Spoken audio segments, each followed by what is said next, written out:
வச்சுட்டு இப்போ அடுப்பு ஆன் பண்ணிக்கிறோம்.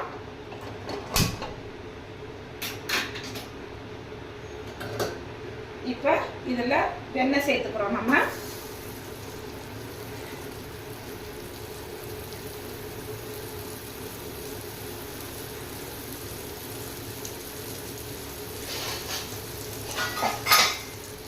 வெண்ணெய் சேர்த்ததுக்கப்புறம் நம்ம ஸ்லைஸ் பண்ணி வச்சுருக்க ஆனியனை இதில் சேர்த்திக்கிறோம்.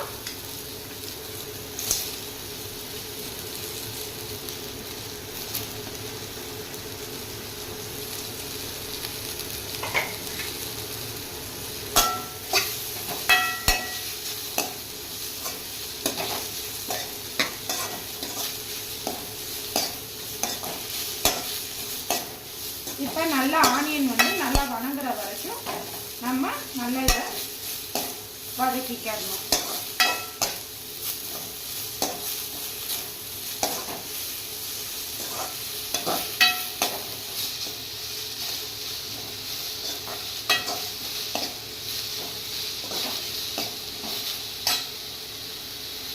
இதில் நம்ம ஒரு பூண்டு, 2 தக்காளி கட் பண்ணி வச்சிருக்கோம், அதையும் இதில் ஆட் பண்ணிக்கலாம்.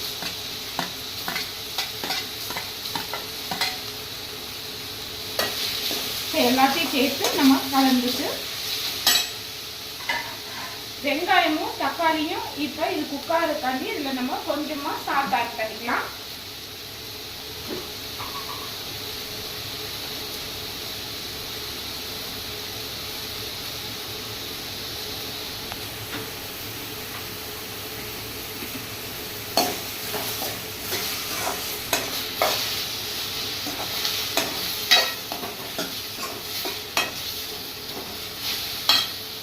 இதுக்கப்புறமா நம்ம இதில் வந்து கொஞ்சமாக மல்லித்தலையும் 4-5 முந்திரி பருப்பு எடுத்து வச்சுருக்கோம், அதையும் இதில் ஆட் பண்ணிக்கலாம்.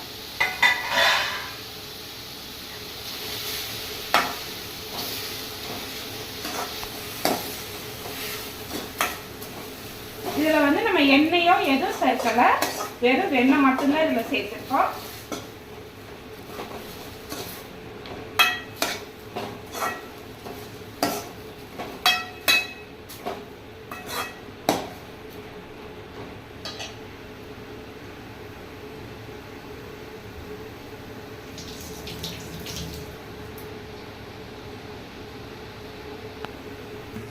இப்போ இதில் எல்லாமே நம்ம வணக்கிட்டோம், நல்லா வணங்கிடுச்சு. இப்போ இதெல்லாம் ஆற வச்சுட்டு மிக்சியில் அரைச்சிக்கலாம். இப்போ இந்த மசாலாவை நம்ம அரைச்சி எடுத்துகிட்டு வந்துக்கலாம். A few minutes later. மிக்சியில் இந்த மசாலாவை அரைச்சி எடுத்துகிட்டு வந்துட்டோம். இனி நம்ம இதில் வந்து கொஞ்சமாக ஆயில் ஊற்றிட்டு, ஆல்ரெடி நான் முதலே பன்னீரில் கொஞ்சமாக சுடுதண்ணி ஊற்றி ரெடி பண்ணி வச்சுருக்கேன். இப்போ வந்து இந்த கடாயில் எண்ணெய் ஊற்றிருக்கோம்ல, இந்த இதில் வந்து இதை போட்டு நம்ம பொரிச்சு எடுத்துக்கலாம்.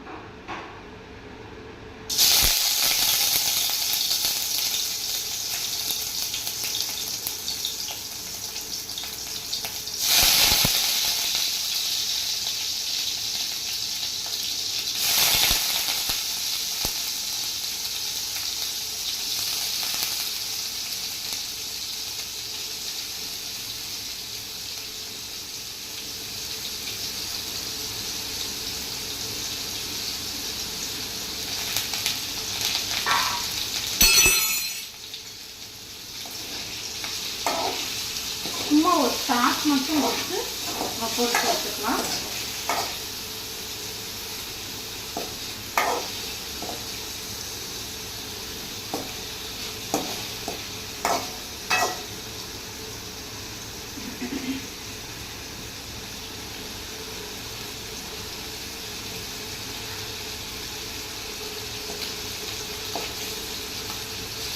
இப்போ இதில் ஃப்ரை ஆனது போதும். நம்ம இதை அடுப்புல இருந்து எடுத்துட்டு வேற எதுக்கு ட்ரான்ஸ்ஃபர் பண்ணிக்கலாம். இதில் சேர்த்துக்கலாம்.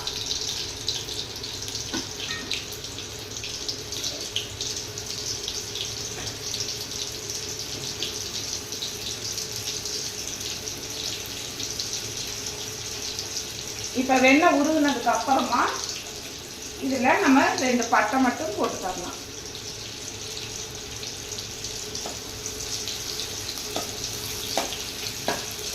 போட்டுட்டு இப்போ நம்ம இதை அரைச்சி வச்சுருக்க இந்த கிரேவியை இதில் ஊற்றிடலாம்.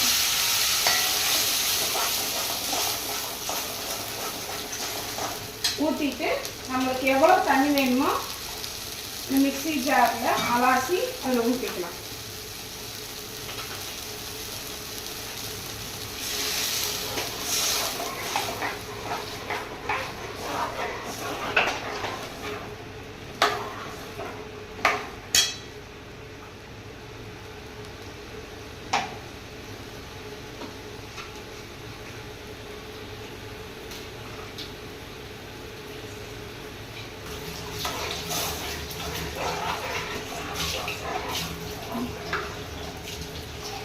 இப்போ இதில் வந்து நம்ம கொஞ்சமாக சுகர் சேர்த்துக்கலாம். கொஞ்சமாக சர்க்கரை போட்டுட்டு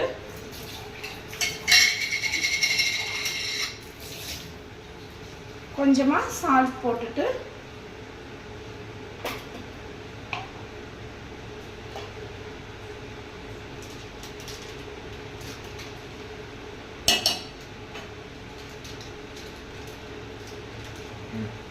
இதில் கொஞ்சமாக கரம் மசாலா தூள்,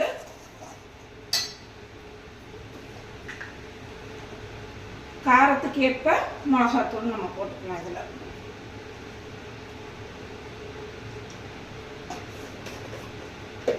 இப்போ எல்லாத்தையும் நம்ம கலந்துட்டு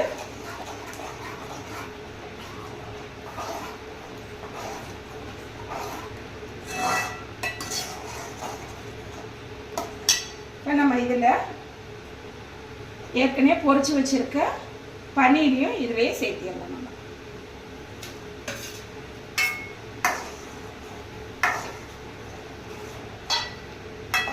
இப்போ நல்லா இது கொதி வரட்டும், அதுக்கப்புறமா நம்ம பார்க்கலாம்.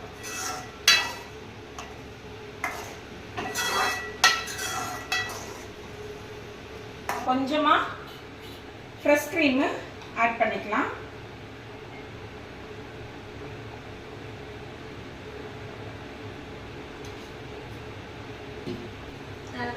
நம்மள்கிட்ட இருக்கிற கஸ்தூரி மேத்தி இருந்தால் இதில் கொஞ்சம் க்ரஷ் பண்ணி போட்டுக்கரலாம், இல்லைன்னா நம்ம மல்லித்தலையை கூட போட்டுக்கரலாம்.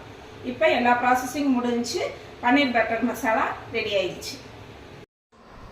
நம்மளோட பன்னீர் பட்டர் மசாலாவும் வித் சப்பாத்தியும் ரெடி.